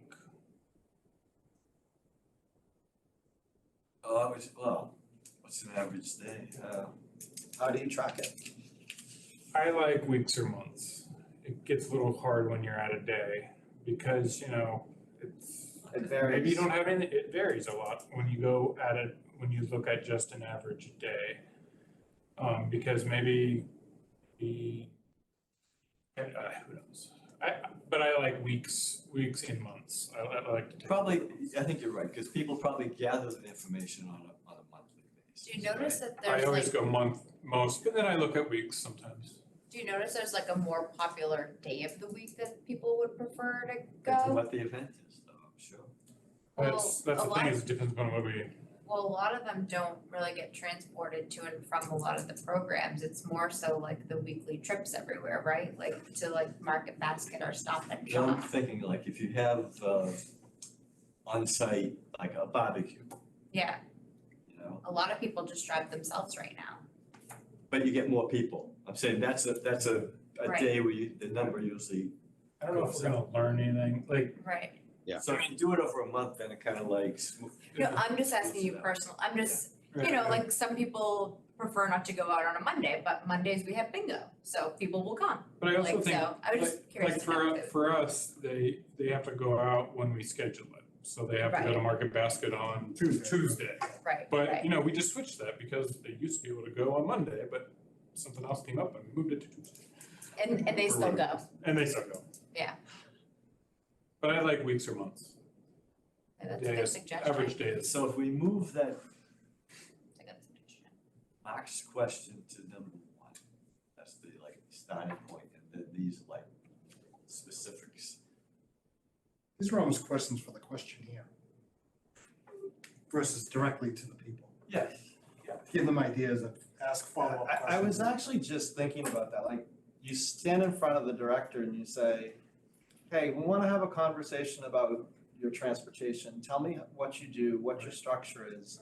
And then they just sit there and They talk, they right? tell you, and as they're telling you, like, oh, Yeah, exactly. right, that's, But that's. the only thing I would say there is, this may jog, in other words, they don't No, think. no, I'm Yeah. not saying we would, I'm just saying that philosophically, right, that's what Mark is thinking about, and I don't just, I'm just saying that, so having both of them on there is fine. Oh, yeah. And maybe the way that, the other way to thinking about it is maybe you have, what's your transportation structure? And then underneath you have these little bulleted that could you, do you use this, do you do that, do you do that? And kind of like, that way it kind of feeds that. Right. Right. But, see, I was only thinking in terms of, when I went online to a number of the communities and looked at, their senior centers, what they offered, they didn't say much on transportation. It was like, just a very generalized. It depends, yeah, thing. there's. A lot of them are pretty basic. Yeah, I mean, maybe the ones I looked at were, I mean, like, I know Wakefield, for example, actually has a lot of information about their transportation, what they Which do. place?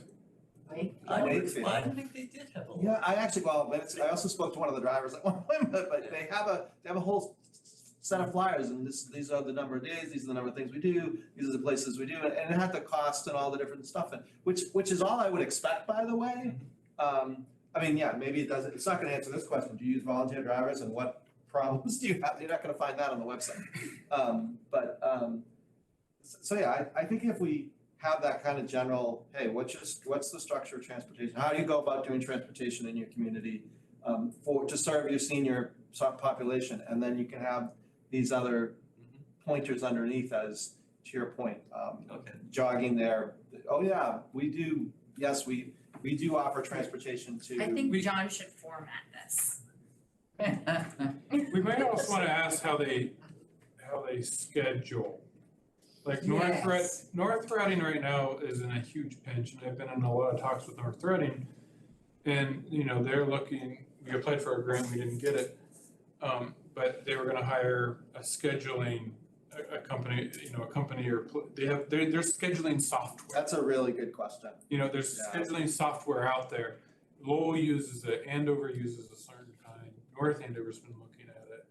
I think, My senior center transportation training, my senior center transportation module, software to do dispatching and driver and everything else. I mean, it's on there, we use it, that's what we use, that's what we currently use. Because they just said they have beta, they come out of beta. Yeah, no, that's what we are using My Senior Center, but I think it's also helpful to, see what other scheduling type thing, software and things are. It's good to have in our I think toolbox. definitely ask the question, how do you Yeah. schedule your trips? Or even like how far in advance? Is anything spontaneous or does it all have to be, a schedule? Yeah, that's a good 3 question days a too. week or can they? Or someone on call, or. Yeah. All right, anything else on the transportation? It might be interesting to see if anybody uses any type of a buddy system.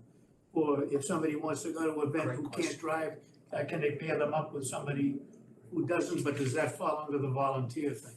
And there is a difference there. Well, I would see that on the innovative approaches, Okay. it asked there, I don't know. Yeah, and that could be a I think follow-up it's, question. I think that's very good, I mean, I know Mystic Valley offers that as well too, because my mom gets it, she'll have a volunteer come over and, not a volunteer. Yeah, it's paid for service that they get. That's one of the things that's being held, to have someone drive them. if they need to. Mystic Valley has it, and you can access it in Reading. For all their communities, In Andover, they pay a mileage and they. They'll pay so much per mile. And they get to take off their taxes too. The only other question I was thinking, I think you brought it up. Satellite parking. Yep. Do any of them use a satellite parking approach to their senior center? What challenges do they have with that? I think that would be a useful question to ask. And Needham had that because they had 66 parking spaces, wasn't enough, they had to use the MBTA station next door. Wow. So that's what I had suggested when we were talking about, like Walgreens, because you get all that parking Yeah. along the train tracks, where Walgreens is. Yep. That's not used. Right. And I said, you could have shuttles back and forth, and That's- that would have been, That's why I wanna ask the question. yeah. Does anybody do That's what I'm that? agreeing with you, I And think, what, yeah. what would the That's challenge a good question. Yeah. It's good, That's what Tom Martin brought up. it's worth exploring. Okay, that's all I have. Okay. How do we put it all together? Who took notes on all this? I have some notes. We've been trying to talk as much as possible to see how much, Yeah. how typing Ron can save. I got some. Where's the purple tunnel there, Ron? I got a good handle on If you it. wanna save all that stuff and send it to me, I can try to reformat and organize it. But I wanna do two things. I wanna make it a consolidated thing, and then I think it's important to have a data, I'm gonna call it a data sheet. Everybody's okay with that terminology? Okay. All right. I'll do that. All right. John, just to give you information, you were asking before, Karen Fatino is going for the whole conference. Marilyn's going for Wednesday, and Jean Prado's going for half a day.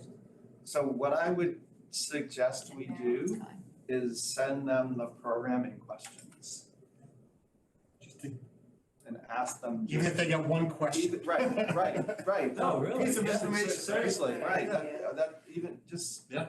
let them see and, I mean, we're really asking them for questions, Or but look at the agenda and say, can you attend this workshop? Because. But also the type to of be questions- sounding people out, that, 'cause usually, what I would always do when I would go to the conferences, I'd make sure I didn't sit with people that I New, right? knew, Yeah, and I'd move Network. Of course. around, so that's how you, yeah. I And then did if you sign up find for one somebody with an transportation interesting one. I idea or remember that, I something, can't remember. then you if go guys signed up for one-on-one that. with them. Then you can pick their we, brain. we could send them this whole thing. So the conference is not till the 11th of October, right? Yes, that's what. Okay, I got I'll get this done in a couple days. Okay. If I don't get it done in the next couple days, it's not gonna get done. So, So Jenny, you said, you're going? Yeah, on the 11th and the 12th, I already signed up for all my sessions. I remember one was specifically about transportation, because that's something that I'm not really well versed on and I wanted to learn about. So you had to sign up for things in advance, but they said once you got there, if there was something else that you would rather go to, then you could switch. Wait, yeah.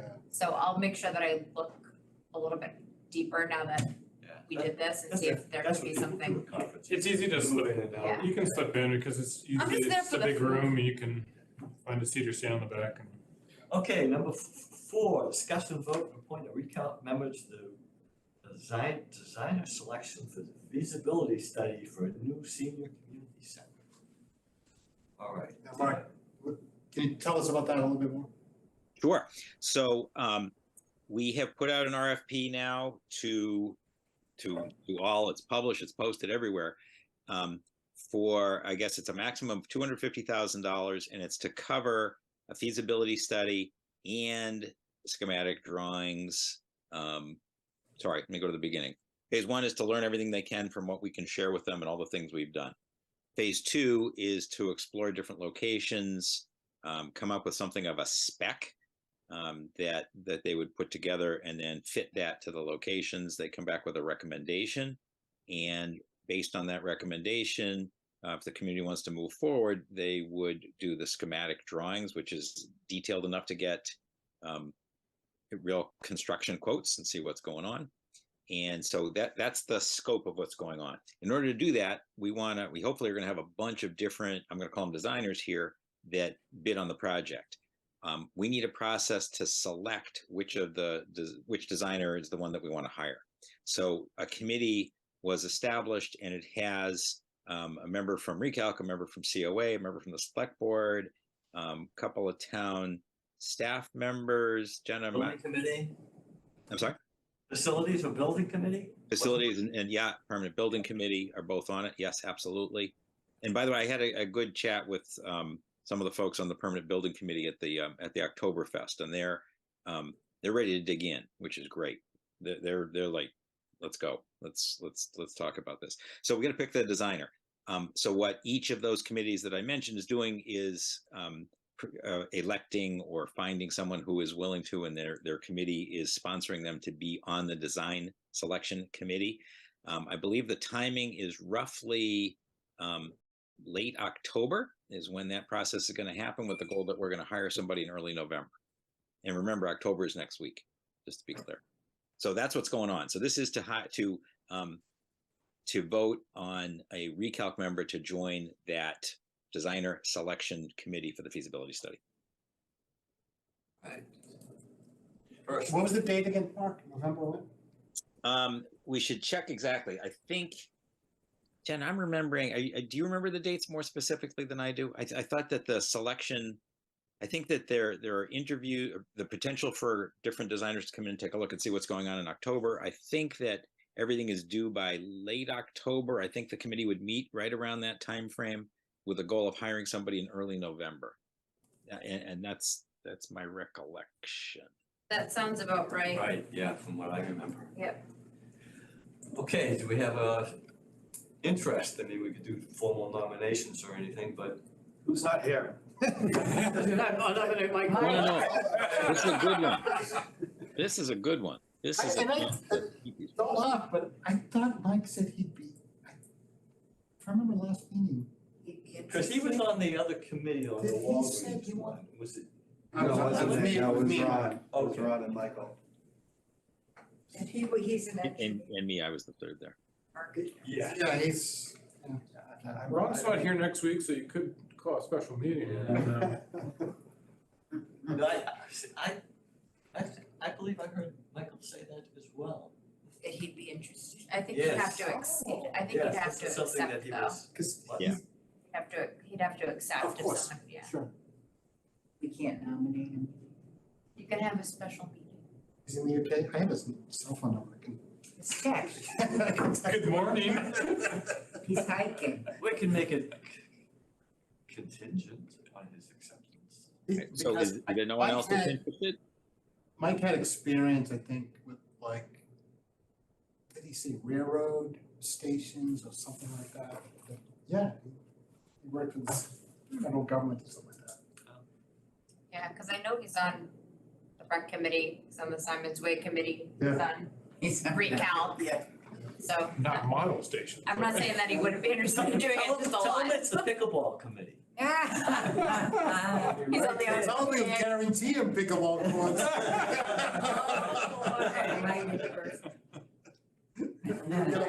Okay, so let's assume we won't just have Michael if we wanna come up with someone now, because it's gonna be, So John Sasso, would you have any interest? I don't have the bandwidth. I'm Fair sorry. Yeah, I'm trying to keep my head above water, and there's a lot of stuff on this stuff here that we need to keep doing work on, so I appreciate the offer, but I do it, but I had a lot of things going on. I just too busy. I if we have to get him to accept, do a quick one agenda item meeting when he's back, and yes, When is he back? Was it a week or a long 13 days? I have no idea. You're not interested? uh, You're not interested? not particularly, but Okay. I would do it, yeah, I would do it. Nora? I was hoping. John Forrest? I don't feel like it. Between this and COA and Friends of 60 Plus, besides throwing the BSO and the church, I'm just out too straight. Plus the fact that I'm in North Carolina for 10 days in October, and then I'm up in Sarasota for 4 days for a wedding. So no, my October is crazy.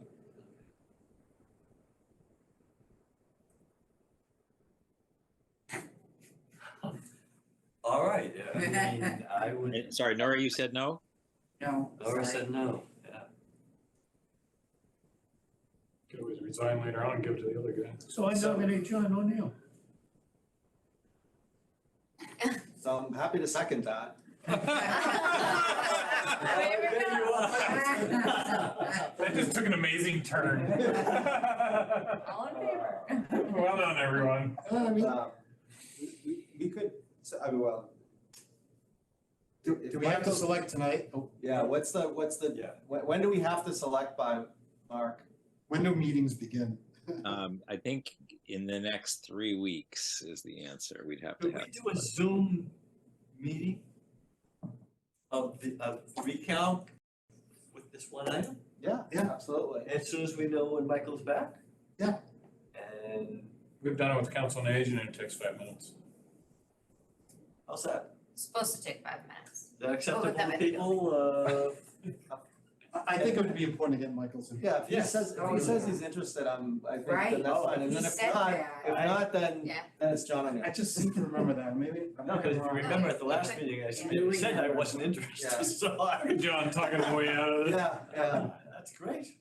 Okay, so we're postponing. Because Michael's gonna pick out where the pickleball court's Oh, gonna do we- go. That's fine. In the building. And we're gonna have to Quickly you post stop it, sweating, right? John. Yeah, we'll have to. We'll have to post it though, when we do have that Zoom meeting. Yeah, I think we gotta figure it out kind of quickly and maybe someone can just ask Michael if he's interested. And that would save Right, us. so why don't we schedule a meeting right now? And we can always contact, I mean, Yeah, I know We can he's contact back on the him over 10th. there, right? I know he's back on 10th for the recreation committee meeting, I know that. On 10 October, you mean? Yeah, I don't know if I'll have that's- to be here, I'm not back until like the 14th. Of We do it by October? Zoom. Can you do it remotely? So Not where I'm going. Anna's not allowed to touch a computer. yeah, I think we probably want to get someone on sooner rather than later. Yeah. I don't know if the group is gonna meet before they actually have, Well, let's Proposals. find out if he's interested and when he's back. If he says he's not interested, then Yeah. just schedule something as soon as possible and get everybody back on the phone. yeah. right, but we have to Nice. post it, so we have to schedule. Right. now. We have to Oh, Just take a number of so days. I wonder, do you think we could take a vote and kind of appoint him subject to his That's approval? what I was asking you and earlier, some can we reason do a he doesn't? contingent? we can do that, that's fine. Sure, if you, That if works. that's good, Oh my, so funny. so, I would. So I rescind my motion. Consideration, all right, and friendly amendment, would you, be open to nominating? I nominate Michael Coltman depending on his interest and availability. I second that. Second that, any further discussion? Hearing none? So before you do that, John, do you want to do that, or do you want to have the motion to be that Michael's the first one if he is interested, and if not, that we nominate a second person? Okay. I've seen John sweat and stop sweating like 5 times already. Okay, we'll do that, and the contingent person, the next in line. Okay, So moved. so moved, do I have a second? Second. Okay, so we'll take them both together. And we'll vote on it. So, John Parsons. Yes. Dora Buckle, and what we're voting on is Michael Coltman to be offered if First. he's interested, Yeah, if if not, not. the fallback would be John O'Neill. Yeah. Okay, John Sasso, Yes. Ron Asini, Yes. Mark Doxer, Yes. John O'Neill, yes. Okay, great. And submitting a memo to town meeting. So there's a little Do you background wanna on that. put, you wanna put the motion to say, do you wanna say something about, just in case Michael doesn't do it, do you want? Yes, it's Yes, yes, in there, yes, yeah, yes, yeah. yes, yes. So if we're gonna submit something to town meeting, when does it have to be done by? The first question we need to know. So soon is the answer. I don't know specifically. I would say definitely, probably 4 weeks before town meeting, at least 3. Okay, when's the packet gonna be ready? Could ask Laura. They try to go to press 3 to 4 weeks before it's needed, right? Because they got to distribute them also. Right, so soon. Yeah, so it's probably, I don't know, Jenna, did you get did you hear a date? Did Fidel have a date? I don't know the date. Yeah, so let's put it this way. It's certainly not later than the next 2 weeks. The town meeting is finalized. I mean, I think at this point, the memo that we would put together is gonna be pretty short. Yeah, I would, It's gonna be, we've issued an RFP, we're gonna go back out to some places to ask some questions, and we're looking at these three areas, which was our charter, to gather more information and to support X, Y, Z. I mean, it's gonna be a pretty short, really, I'm not sure what else we can really say, to be honest with you at this point. Right. I think that sounds great. The only thing I'd add to the kind of the RFP being issued is kind of, a little bit about, what are the goals? Certainly in terms of timing, in terms of exploring. No, I agree. but yeah, John had included that, I thought, the charges, Yeah, that would whatever, be in yeah. there. Yep. And then also I think we ought to talk about, do we think we'll have an update for April town meeting? And I think the answer is we'll have some form of an update for April town meeting. Absolutely. Okay, since you summarized it so well. I'm sorry, April town meeting? What's happening in November? No, we're just giving them information. So, Mark was asked what the agenda item is, should we submit an update letter to November town meeting? Oh, November. And the answer is yes, but it doesn't need to be very long, it can be Right. pretty short. I mean, I'll do the survey, but if someone else can do the letter's really it's gotta be pretty straightforward, I wouldn't do much. So I would be happy to do a draft of the letter. Okay, great. Yeah, that'd be great. All right, scheduling our next meeting?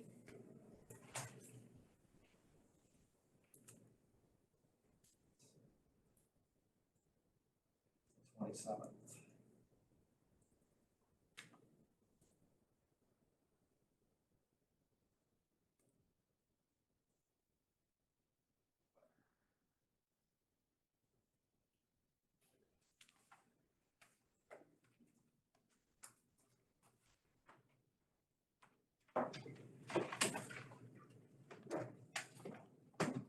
When do we want to take a look?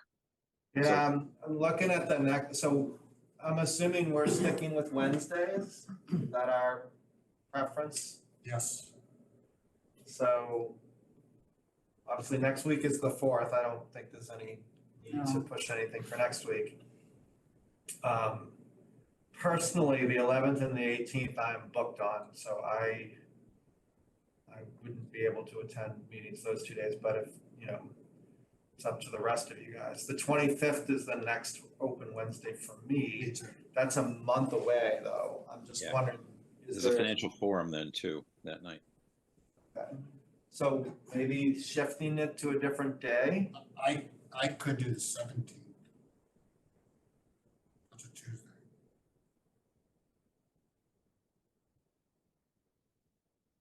So I could do the Make that 17th. work. Could you do the 17th is a Tuesday, Mark?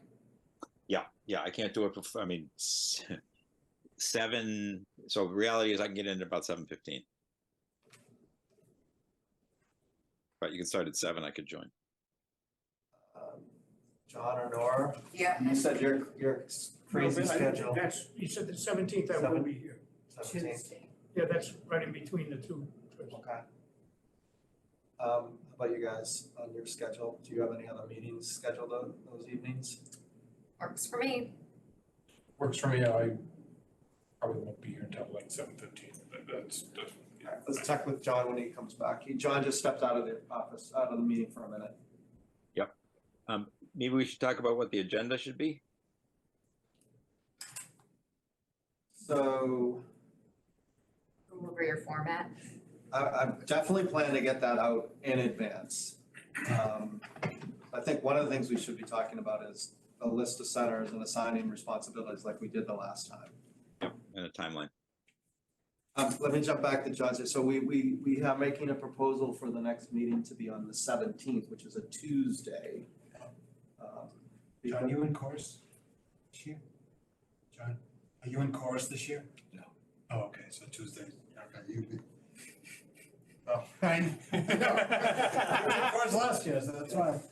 And Tuesdays weren't good for him, so we're thinking 17th, October 17th. I just, one of the blood pressure medications I take is a diuretic. Oh, yeah, People we who know, don't know you don't have to go there, Joe, we know. We know. Hour and a half is about my maximum. TMI. We're all getting there. Okay. All right, so October 17th at 7 PM. So Jenna had just asked what, or actually, it's a Mark agenda, I can't remember, so I'm losing my memory, so that's. Wasn't me. It was Mark, agenda. So just generically, I was thinking, number one, we'll certainly, I'll have this survey stuff done, so we should do a list of centers and assignments like we did last time around to start that process. So that's one of the agenda items. We should get updates from the groups. I would say each group should be, just because we're doing the survey and do that, we are, well, I can at least say on the finance side, I know there's some things that we need to do independently. So there are a few things that we can continue to do, whether that's something transport and program can do as well. But we should do an update just to see if there's any other issues or questions that need to be raised at that point. I don't believe by that date we certainly won't have, even if we have the RFP back, it still won't be sorted out till after, so I don't think that's gonna be an agenda item. We'll have the letter for town meeting at that point, but hopefully that'll be done beforehand. So I don't know of any other agenda items unless. We should definitely review the letter for that meeting. Yeah. Mark, is it okay if, when you send out the draft, could you send it to everyone, and if they have any concerns individually? Yeah, we can't really. So, no, but I can send it to you, Jenna, Right, and you can send it out to everybody and they can communicate to you, I meant, Right. yeah. but they can't Yes, to any other. yeah. Right. You can send it out and then we can send you back specifically Right, feedback, but we can't circulate it amongst everybody. So don't talk. I just want to clarify though, as far as like list of centers. Are you, Jenna, or are you, Chris, gonna come up with comparable, we have a peer community list, we have Okay. that, but do you wanna go back to the same centers too that were on the original list? I think we need to talk about that. We need to have that conversation. We need to look at the ones that we went to. There were actually some people on that list that we wanted to go to that we didn't end up going to. So I think we need to go through that in a bit more detail and literally lay out all the centers and decide who did we go to, who do we still wanna go to, who do we wanna go back to again. Yeah, and I'm Which sure the one? majority of them And are if- peer communities, so. And when you're at the conference, can you Right. kind of like sound out some people, that you think might be worthwhile going to see, and maybe even kind of like introduce the idea that, what we're doing here, we're exploring as far as a new center and developing some questions and everything, and Sure. Is it a national or just a local? Massachusetts. The state, okay. Maybe we should put feedback from the conference on the agenda item. Really quickly, when we're looking at comparable towns, we're doing it by population size, right? Or by senior size? Well, I think so when we did the last one, we didn't, I mean, we kind of did as broad of a blanket as we could in some respects. I think we need to look at that as if we think that's really important to just go to places that have comparable populations, then that's certainly Senior populations or child populations? both in some respects, I would say. And there were certain ones we went to, like Situate, because their center had only opened like 3 months ago. Right, we Right. specifically, Went to right. Lexington because they had a special. Right, we went to we had some ones that we went to specifically because we had a little bit, we did have that objective back then. Thank you for reminding us that we wanted to go to some centers that had just been built. Yeah, the only reason I ask is I like the idea of looking at other centers, but I'm kind of keen on looking at other centers that are a little bit larger than Reading, let's say 10,000 more. And the only reason I say that, it kind of gives us maybe, future growth. I mean, this is very common around the Boston area. They build something and then in 5 years, well, they have to do it again because, Well, you might also expansion. find those larger programs, those larger centers have more time and energy to invest in different innovative programs than we do. So that's, that's another thing, is that you might solicit new ideas and different things from them that they just think about, well, we do this anyhow. But we wouldn't think about it because we're so small, and Yeah. maybe we can't do exactly what they're doing, but we could potentially bring 10,000 something. it's actually, What's that? 10,000 more is probably like a good number. Hmm. Because I'm thinking in terms of, if you take 10,000 more than Reading, I don't think there's any city in the state that's gonna still fit within that. Yeah. Because it's usually like 40. Exactly, and that's what, I had 10,000 in my head, like Yeah. Reading's 27,000-ish, you know, somewhere around 35 to 40 in that little Yeah. area. And I think that gives us a good glimpse into the future of, okay, we're, you know, just throwing that. And I think it's always good to have some of the ones around. Yeah. Yeah. Because people can relate to those better. Well, like John, he goes to every single one around here, so. I just wish we would get this information as far as the MCAS scores, because I have to do it on my own every time.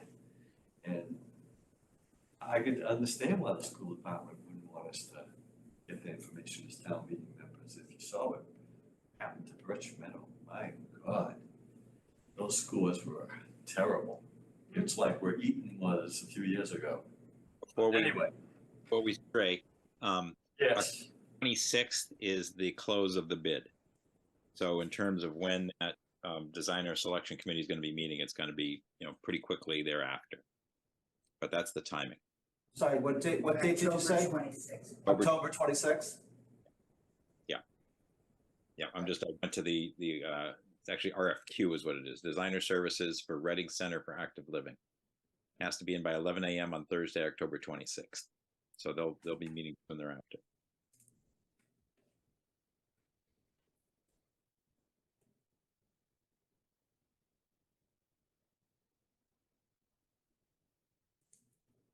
Anything else for the agenda for the next meeting? I just want to say really quickly, thank you to everyone. We're doing really a lot of exciting things here in town, especially with the senior center. We have rapidly growing our programming, thanks to the staff. We're doing quite amazing things. Our numbers are increasing no matter how you look at them. The quality of the programming has been amazing that has been coming in.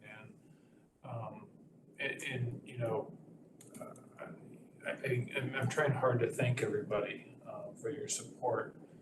All these ideas are great, and we really are doing some amazing stuff, and it's really I would exciting. suggest that since not that many people get the newsletter now, that in the town managers thing that comes out monthly, that the schedule, because I see it in the newspaper, but not many people get them. You don't get Chris's emails? Come on, those are great emails.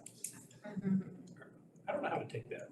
No, it's good, I'm serious, Okay. serious. So, why isn't John on a list like that, But if you do want to be on the list, we I can send out would love to be on the list. make sure you give me your email, connect with me. No, but I do want to say thank you. I've been trying hard to say thank you to everyone. Because this is, what we're doing here, especially with the Pleasant Center and the Senior Center, is great. I wanted to say thank you to everyone. So You've got two I evening appreciate it. programs next month, that's good. Where, Yeah. I have to say, thanks to Anna, I'm glad she's going on vacation, Ron, but thanks to Anna, our programming what we're doing is great. She has picked up our programming, the staff is doing amazing. And just by our growth, just by the growth we've had in the past 12 months, it is fantastic. And I know this is a very long, hard journey. It's never easy. When you start to talk about other senior centers, and I've seen other towns do it. Same thing. It's a long, hard journey, but I want to please thank you. I appreciate it to everyone, my staff, all the committees, Council on Aging, the recap here, you guys here. Thank you for all your work, and I want to make sure that's said. So I appreciate that. Thank you, Chris, for driving a bunch of what's going on here also, because that's a big part of making it real. So, And thank you, Mark. And sorry, I didn't mean to interrupt you. And I just had another thought in my head. if you have any questions, please reach out. I'm trying really hard to make sure there's clarity upon things. I mean, there's so many moving parts, but never hesitate to reach out via email, call me. Please, if there's any questions about programming or, numbers or whatever it is, just so we have clarification about, because, there's a lot of moving parts, a lot of arms to this. Please reach out. Jenna, why don't you share with Chris all the emails of the people on ReCal? I think it would be good Oh, yeah, definitely. for everybody to. So I'm on it. Just one, I'm on it already. one question, just interesting hear you talk about the growth that's going on, and that's obviously great. What I would be curious to know, because we obviously have had conversations about this quite a bit, is how the space has limited your growth in some respects. And so I would just ask that you keep that in mind, and that as that comes up in some of the things, you might want to just footnote that to a point that we might, because we don't want to lose track of that in the mix of this. We're also keeping track of wait lists. So anyone on wait lists, we can kind of go back and take a look. I'm going to start adding that to my monthly statistics if I can get to it in time. The good thing is, I know I have, and the staff has done a really good job with this, is we're trying to make sure we utilize the space that we have and make it efficient. And I have to, and I know, I'm just to let you know, but I am keeping track of. My point about that was that in the past, we've had folks have asked us, don't they have enough space? Aren't their programs fine? You gotta document. Half of Anna's office is chair yoga. Yeah. We gotta take more pictures. I do have to say, it's tight, and particularly for big events, we need more space. Right. Because it's not safe. Ideally, and I've talked to this with Anna, 30 to 40 is a great number. But, if we had the space, we can go up, we've gone up to 60, which is fine but tight. But, And it's the setup and the tear down and all that. the transition, Anything you can do to collect information that would, continue Well, to something that I think is expose. a good example is that you had 100 people up at Hillview last week. Yeah. You never get 100 people in. No. No We're way, gonna- that's yeah. why, Yeah. why we had to go there. But, please, that's a good question, and I'll keep track. But please, if you have any recommendations, Ron, my active center, No, the only thing, I've said it before, and I know it's a funding thing with staff and everything. Yeah. But it's the extra hour stuff. Yeah. If you wanna get the younger generation, the younger 60s. Also, If, the opera money. Yep. What exactly has that allowed you to do? Because that's going, and so Yeah, when is it going? can you actually equate that to particular programs, number of people? But Whatever please, you can do to but please, document that. but also please reach out, I'd love to talk to you and pick your brains. I mean, you all have really good knowledge, and it's what's nice is, especially in this room, we have, Ron, your technology knowledge. Yep. John, I think you work with technology. John, your history with elder services. I talk to you guys a lot, but I'm still like that. And So also, please reach out. I would just, when things are mentioned as far as, things that the center could do, whatever, don't get it's a matter of we're advocating on your behalf. So we're not looking at it to find fault or saying, geez, you should be doing, not at all. We wanna help you, grow this up. But also come down to the center, visit. Love to have Take a everyone. class. Even if it's just a chat and have a cup of coffee. Take a shake class. Entertain a motion to adjourn? Motion to adjourn. Okay, Okay. Mark Doxer, Yes. Nora Bucko, Yes. John Parsons, Ron Orsini. Yes. John Sasso, Yes. John O'Neill, yes. Okay. Safe. Thanks, buddy. Safe. Yeah, Ron. Done. Ron, where are you going? I know Anna said Italy, but here. Lake Como Oh. and assurance. Is the end button on here too, or just on here? Beautiful. So That one. oh, there we go.